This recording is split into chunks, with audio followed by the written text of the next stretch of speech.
వీసోర్స్ through యూకేకి వెళ్తున్న సౌమ్యతో మనం మాట్లాడడం. వాళ్ళ పెద్దనాన్న గారు ఉన్నారు, మాట్లాడదాం. నమస్తే అండి.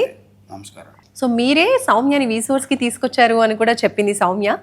సో ఏం చెప్తారు వీసోర్స్ గురించి? మేము చెప్పేదంటే ఏం లేదమ్మా, మాది మిడిల్ క్లాస్ ఫ్యామిలీ అమ్మ. ఇప్పుడు మా తమ్ముడు గారు వచ్చేపాటికి ఏలూరు జూట్ మిల్లో వర్క్ చేసేవాళ్ళు. ఆ వర్క్ కూడా అది వాళ్ళు అనివార్య కారణాల్లో ఆ జూట్ మిల్ క్లోజ్ చేయడం వల్ల వర్క్ కూడా లేదు. ఈ పిల్లలకి ఇంజనీరింగ్ అయిపోయి ఉన్నారు. అవుట్ ఆఫ్ పంపించాలంటే ఎట్లా పంపించాలి అనే దానికోసం మేము వెతుకుతున్నాం.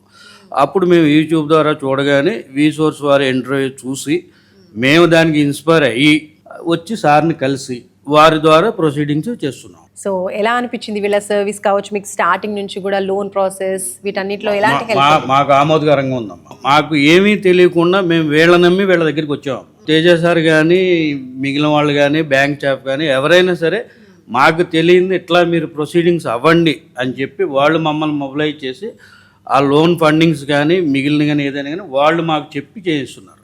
ఓకే.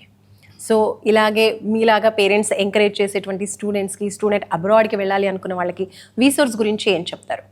మేమైతే వీసోర్స్ వారు ఇచ్చే సర్వీసు చాలా బాగుంది. ఎందుకనంటే మిడిల్ క్లాసులో పిల్లల్ని బీటెక్ వరకు చదివించి కూడా అవుట్ ఆఫ్ పంపించడానికి మా దగ్గర స్తోమత లేదు అనుకునే పేరెంట్స్కి వీళ్ళు ఒక స్టాండ్ మెట్టు లాంటిది.